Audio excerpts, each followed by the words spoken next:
Why, hello there, kids. Today I'm going to be discussing and going in depth about the question that I could only recently answer. Why do Harkin and Olsen fall in love? Now, for context, I actually did not intend to write Harkin and Olsen to be in love with each other. I just straight up did not plan that. However, after I started writing Harkin's character, I realized that Olsen would absolutely be head over heels for that imposter syndrome ridden police officer. I didn't understand why, but I knew he would be in love with him. And I only recently, like literally last week, realized why. The reason why is because Harkin and Olsen give each other a sense of support and structure. Because Harkin is, for better words, melancholic. He doesn't feel respected or valued by anyone. He doesn't feel important. It's the reason why he became a police officer to begin with, because, it's important to note that Harkin does not want to be a police officer, but it is a job he would naturally gravitate towards because it will make him feel important and would essentially be the law to respect him. And Harkin is under the worldwide impression that success equals fulfillment. He thinks that the only way he will be respected as a police officer and a person, in a way, is to accomplish some great, noteworthy deed to prove he can be successful, and that is, indirectly, what makes him so melancholic. That's why Harkin falls in love with Olsen, because Olsen is the living embodiment of relationships equal fulfillment. Olsen is admittedly not the best detective. No offense, Olsen, I love you, but oh boy. He's great with people skills, and that's what got him the job, but besides that, he is not incredibly successful.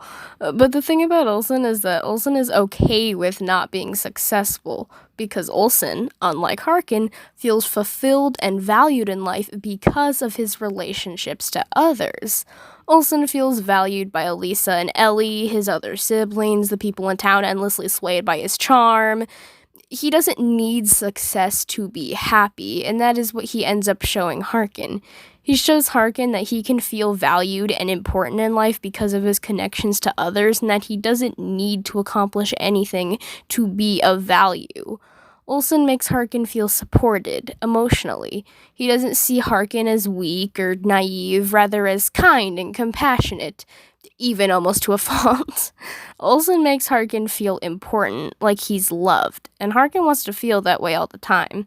On the other hand, Olsen, despite his lovely family and interesting job, is a mess. Not just because he's a bisexual disaster, but because his life is just messy. Being a detective in and of itself means that you're gonna see some crazy shit, especially when your coworker is deranged.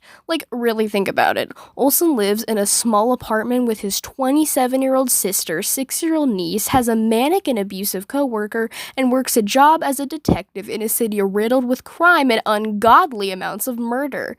His life is interesting and a disaster. And don't get me wrong, Olsen loves a little messiness. Keeps things spicy around Moonsbury, you know?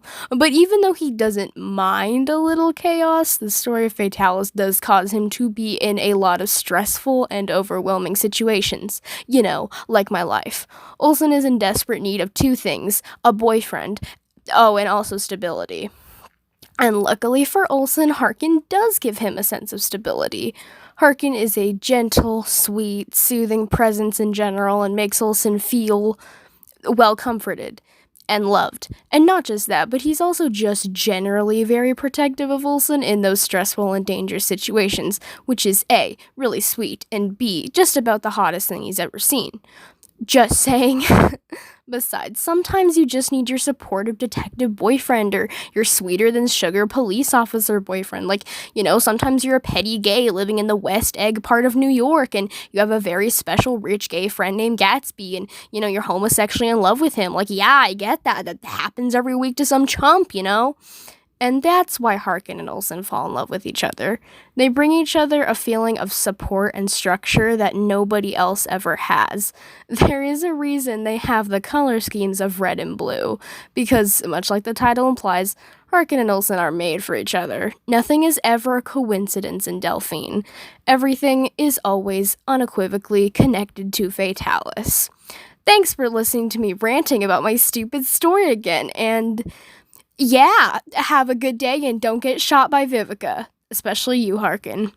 P.S. When I was writing this script in my Spanish class, my teacher walked by and I closed out the tabs so fast, you don't even understand. Can you imagine him asking me why I'm writing about some bisexual disaster and his totally not gay police officer bestie? Because I can't.